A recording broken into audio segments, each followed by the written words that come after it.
Hello, and welcome to Sleepy Cove ASMR. Today, I've got some video games for us to look at. I don't have a huge collection, but I think it would be fun to go through them anyway.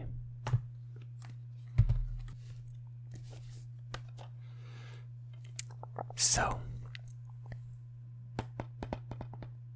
the first one that I've got to look at is Freedom Fighters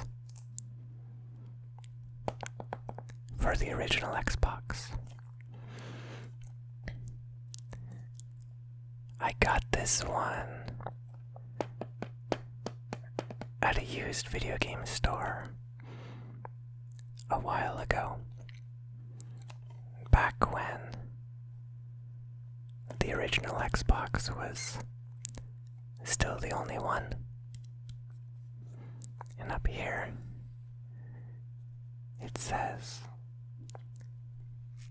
from the makers of Hitman 2.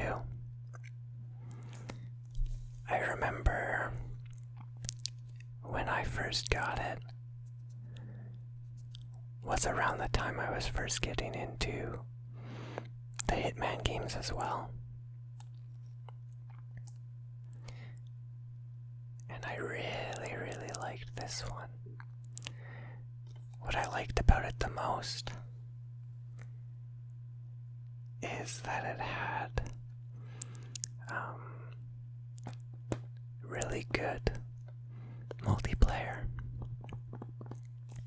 that I'd play with my brother a lot, because you could have, if I'm not mistaken, about, I want to say 12 AI bots on each team, which was really cool.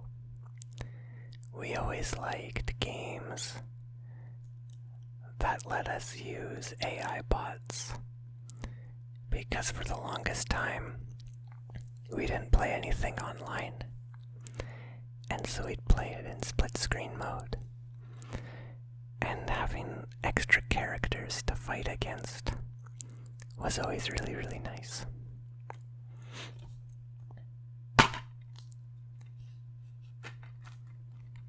Got the disc, and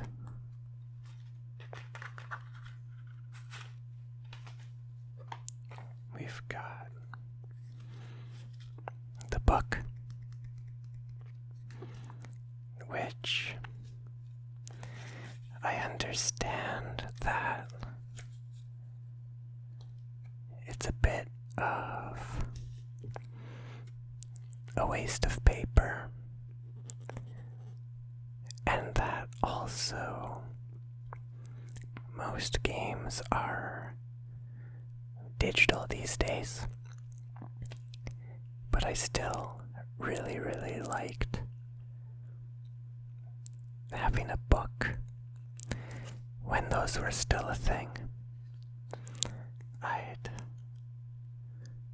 flip through it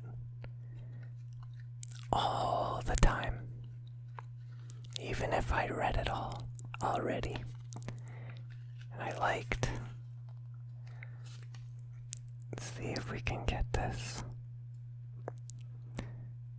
I really liked the art style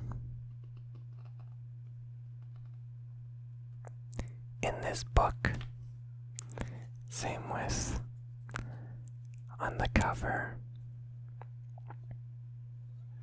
You've got a character down here too, and his gun, and then this guy. I remember trying to draw pictures pictures that looked as good as this, and I didn't really succeed at all. I think I might have gotten a bit close trying to copy this one. At least close for me at the time, because I wasn't very good.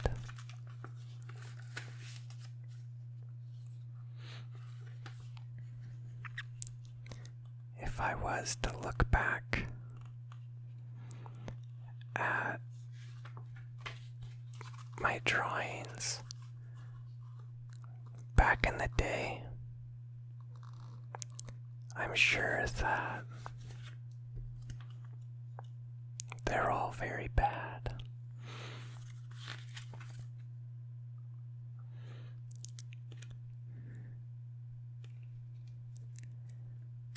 But yeah, I forgot how good this game was, at least for the time.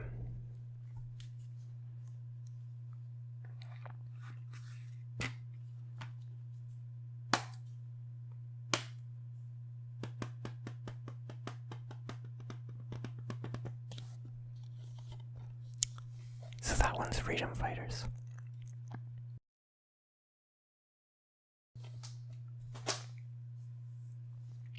Our next game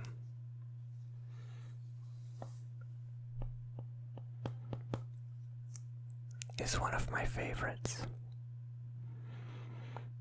When the first Splinter Cell came out, I was hooked from the get-go. It had everything that I'd want in a game,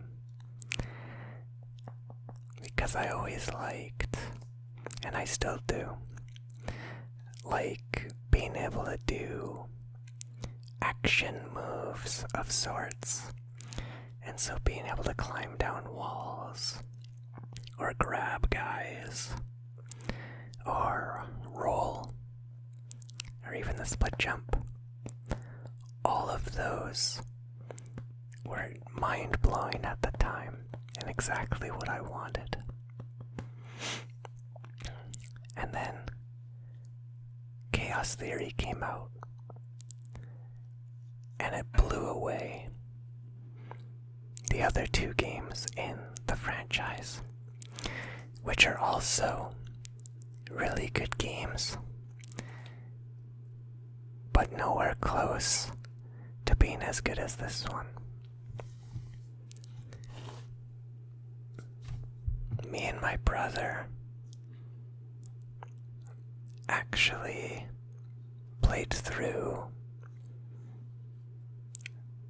the first one, Stealth Action Redefined, and Pandora Tomorrow recently, and now we're on this one. And I think we're almost done it. And I had forgotten how amazing this game is. How you can really approach the levels however you want and go through them in multiple different ways. I want to say I was in grade 5 maybe, around there, and I couldn't find it in the store, and eBay was kind of fresh and exciting, and so we'd previously bought, I don't remember what, but something from eBay to try it out, and I wanted to buy this. And every day after school, I'd walk to the mail, to the post office, and I'd open up our mailbox, and I'd look to to see if my game had arrived. And I don't remember how long it took. Maybe about 2 weeks. And I kept going and I kept going. And finally, it was there. And I took it home. And I played the lighthouse level. And I was blown away. It's such a good game. Anyone who likes stealth has probably already played it. But on the very off chance that you haven't, you need to play it. But Splinter Cell's a classic. I think most people have probably gotten around to it by now. This is actually the same copy that I got from eBay. I've kept it all these years. And this one's got a really thick book. It's not the most interesting inside. I did like this page that shows all the different moves that you can do.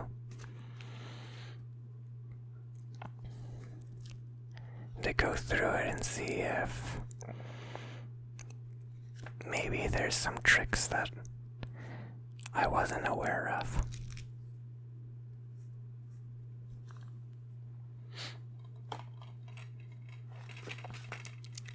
And we got the disc as well.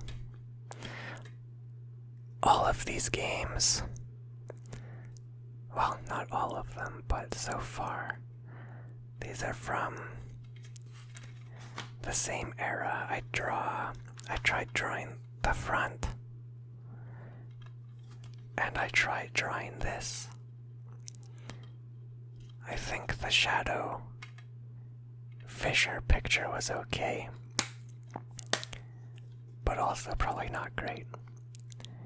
I also spent a lot of time making Splinter Cell comic books and sharing them with my friends on the video game forum that I'd visit. And that was fun. Okay, this next one's another good one. All of my games are good ones, though. We've got Fallout 3. And I can't really decide if I like Fallout 3 or New Vegas more. But we'll get to that. When I got this game, well, I didn't buy it until later. I bought it from my cousin, actually, because he was done with it. I think he only sold it for about $1 or something to me. But when I first played it, it was the summer, and I rented it from Blockbuster. And this was when they were doing the no late fees. And so I was able to keep it rented for about a month. And then I decided not to buy it at the end, but I was very tempted. And I really loved the art and the atmosphere, and I still do. What I do is I stay up late every night playing it with some headphones plugged into the TV, And for some reason, well, this was, I think, when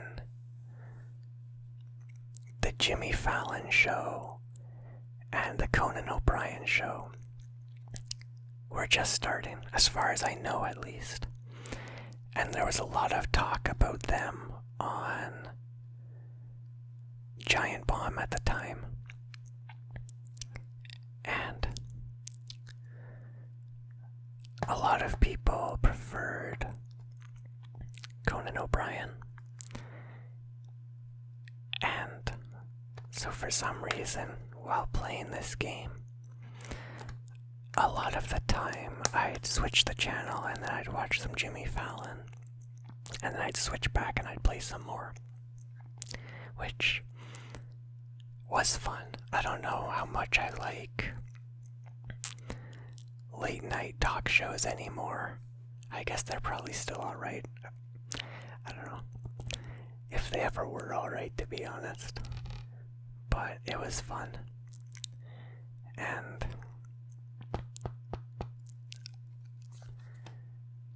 I remember when I first played this game, it was kind of scary.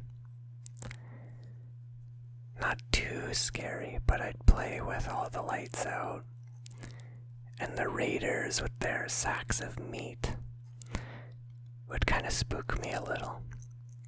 But it was a lot of fun, and I've never beaten this game. I've played a lot of it. I haven't even explored the whole map yet, I don't think. And this one doesn't have a book, but it does have the 2 discs because it's the Game of the Year edition, and so I've got all the DLC for it. But yeah, I don't know. I do really, really like this one. I feel like there's a lot of people who like this one and not New Vegas, and a lot of people who like New Vegas but not this one. But I think they're both really, really good, and both have their pros and cons.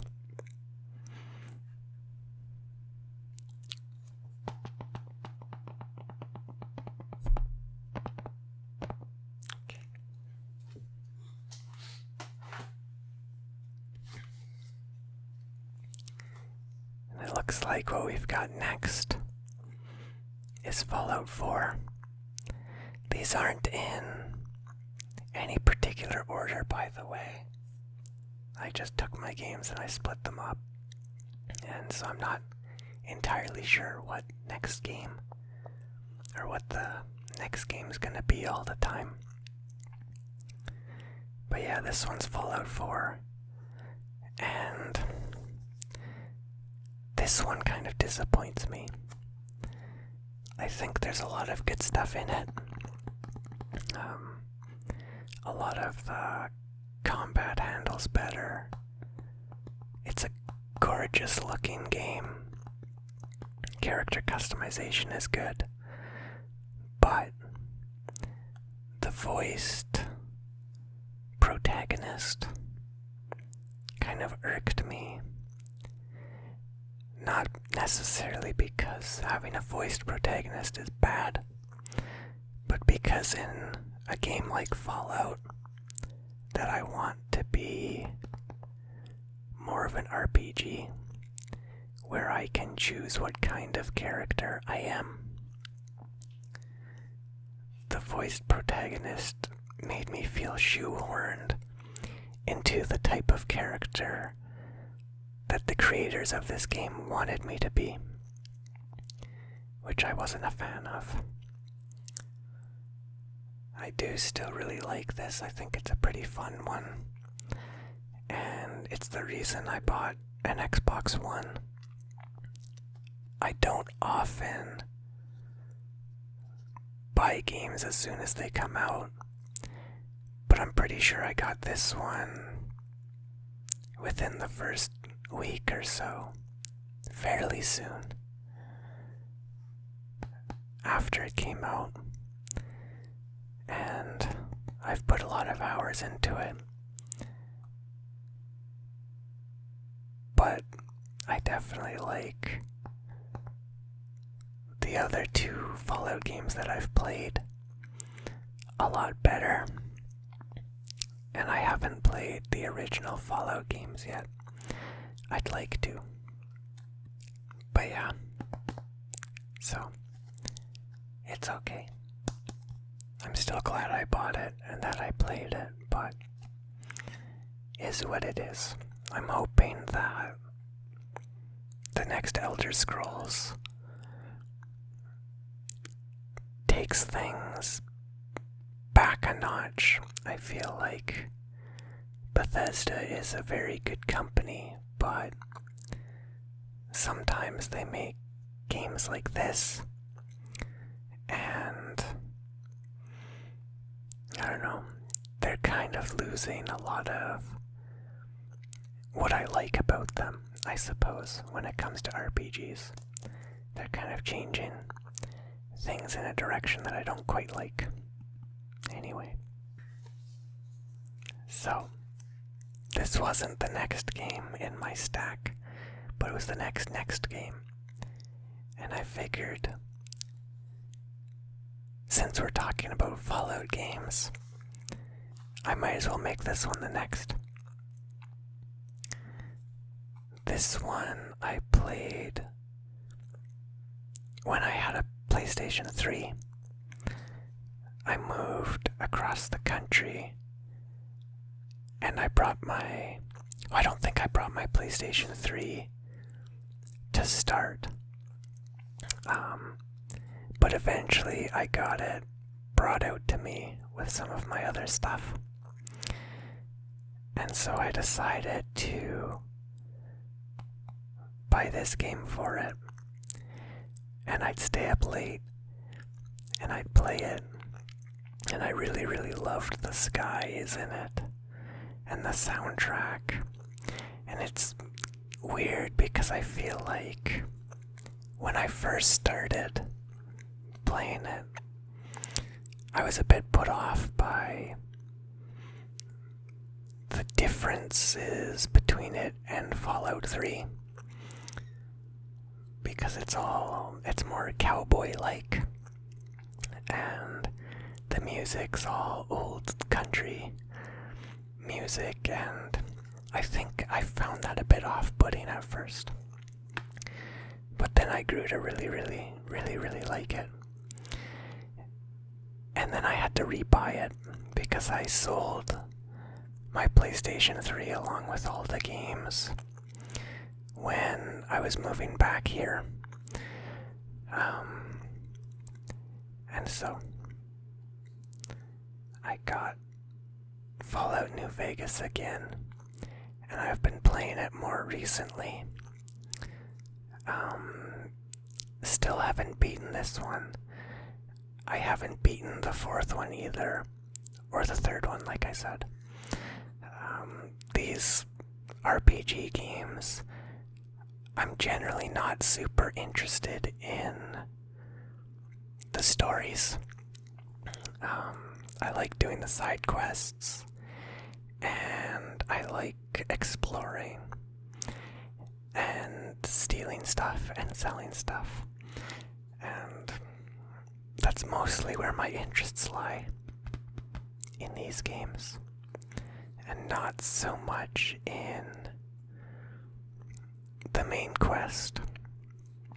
I think the furthest out of these type of games that I've gotten would be Oblivion, which maybe I beat, I'm not sure. Or at the very least I got very, very close, and I think if anything that's kind of an indication of how poor of a game Oblivion is. I think it's fun and I put a lot of time into it. But the fact that I was so invested in the main quest and wasn't able to get lost in it like these, I don't know. I think it's because it's not that great of a game.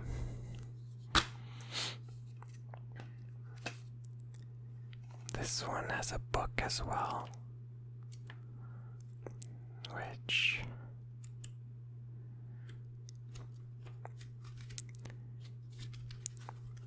has some pictures in it.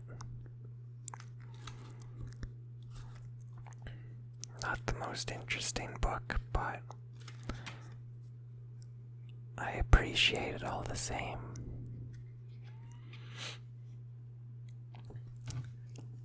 Okay, only a couple more games left.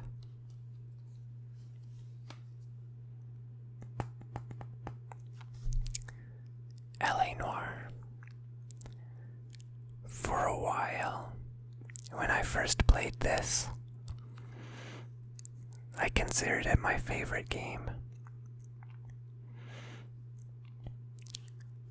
I don't know how much I'd like it anymore. I haven't played it for a while. I was on my way to 5-star all of the missions. And then I think that's around the time that I moved. And so I never got around to it.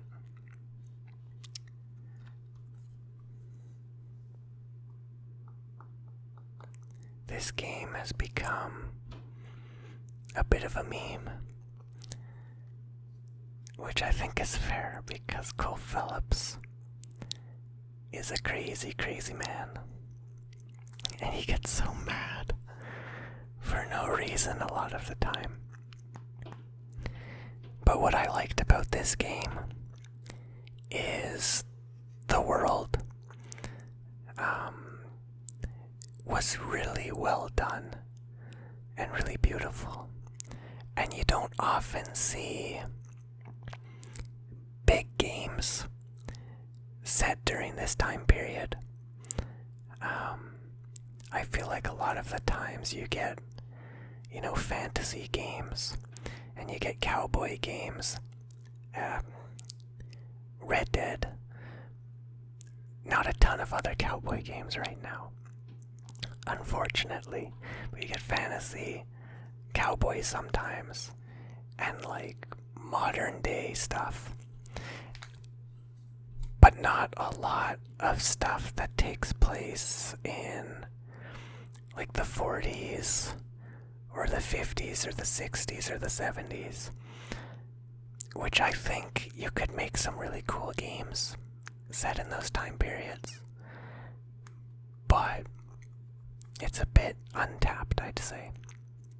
And so that's one thing that I really like about this game, is that it's in the 40s and it's in LA, and you don't see that a lot, time period wise at least.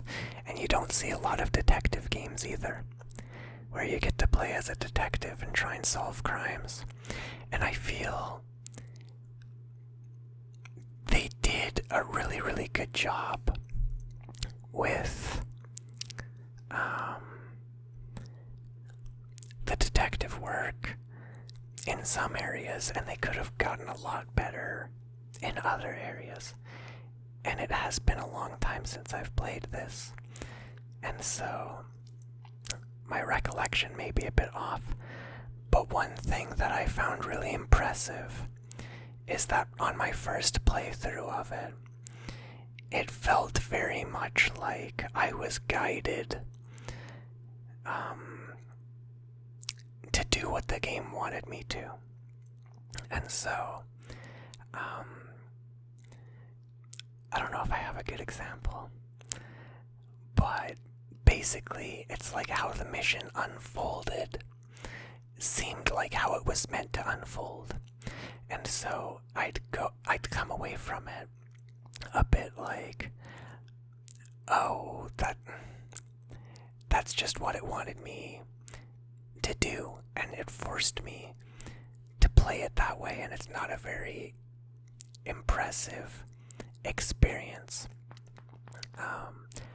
However, when I started replaying it and trying to 5-star all the missions, I found how completely differently the levels can play out, and they feel just as naturally as the ways they played out when I was first playing it.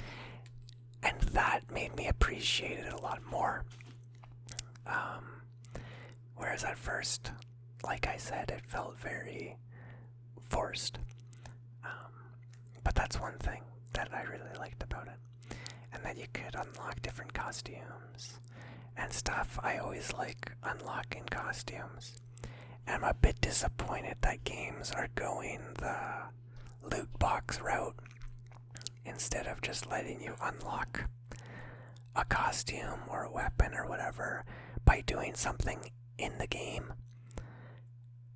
Those days are not completely behind us, but they seem to be getting there. But yeah, I don't know. This game really excited me when it came out. And I feel it's kind of, I don't know, has a cool atmosphere, and it's really gloomy and gross in some areas as well, especially like the murder and the arson type crimes have that I don't know how to describe it, but that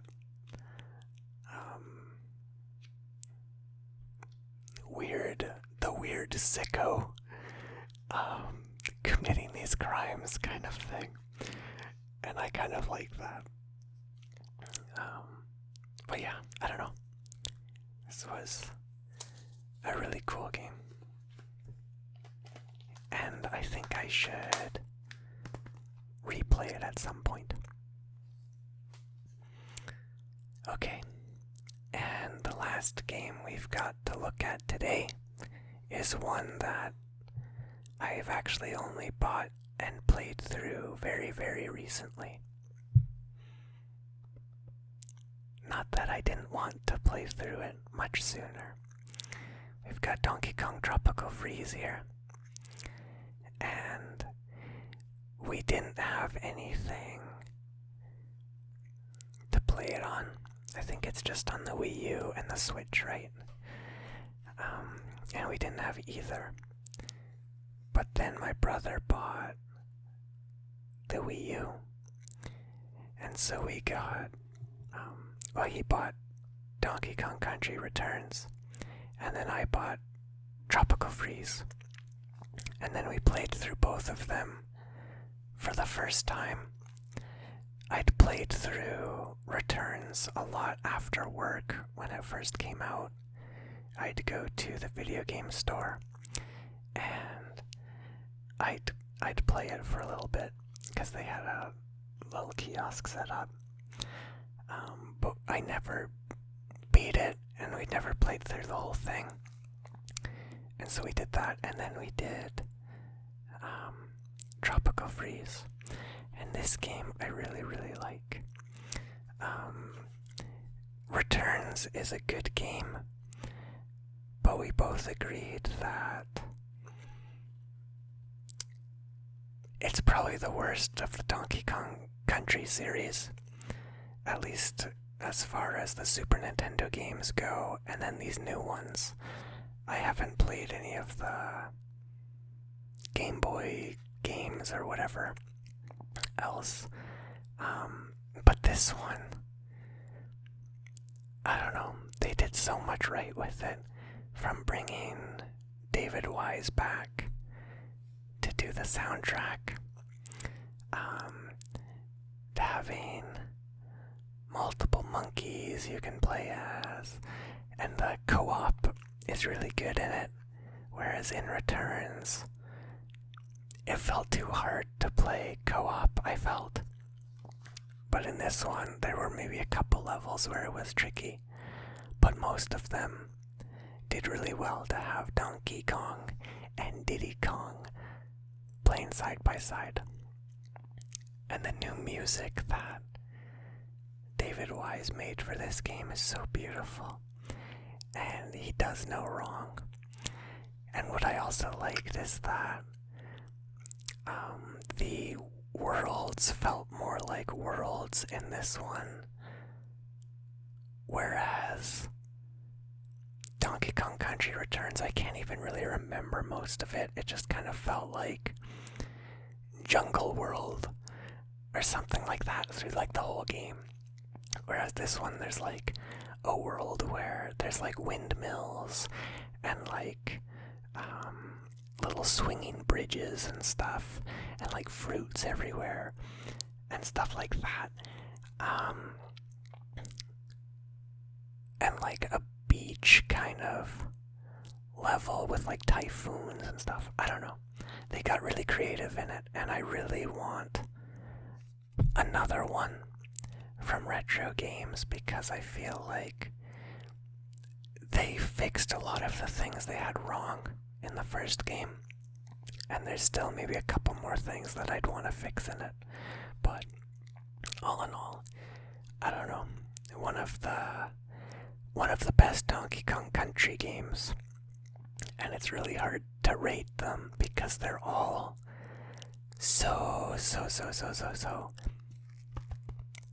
good. Except Returns, which is so good, but not so good. It's just not quite at the caliber of what we're used to from Donkey Kong. Because Donkey Kong might be my favorite series. They're such special games to me. From playing them in my grandma and grandpa's basement on a grainy TV growing up with my brothers and my cousins, and playing them in our own basement late into the night over and over. And I'm still not great at a lot of the original games, but I'm certainly better than I used to be. And I don't know, I've got very fond memories of them, and the soundtrack of these games is always so stellar, and I listen to it all the time. So, very happy to have a new Donkey Kong game that's really good, and I hope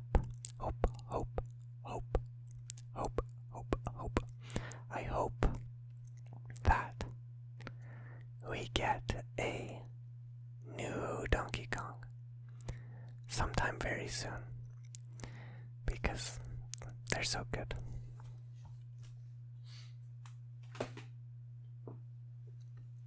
So, that's the end of my video game collection rambling for today. I hope that you enjoyed listening to me talk about my games. I do plan on making another one of these videos eventually with the rest of my games. At least the rest of my physical copy games. A good portion of the games I own are online. They're digital. And so, that would be fun, I think. If you liked watching this, please give it a thumbs up, and please subscribe. Any suggestions for future videos, you can leave a comment down below. Either way, I hope I gave you some tingles, and I hope that maybe I even made you a little bit sleepy, and I hope you enjoyed this. So, have a good night or a good day, whatever it may be, and I'll see you next time.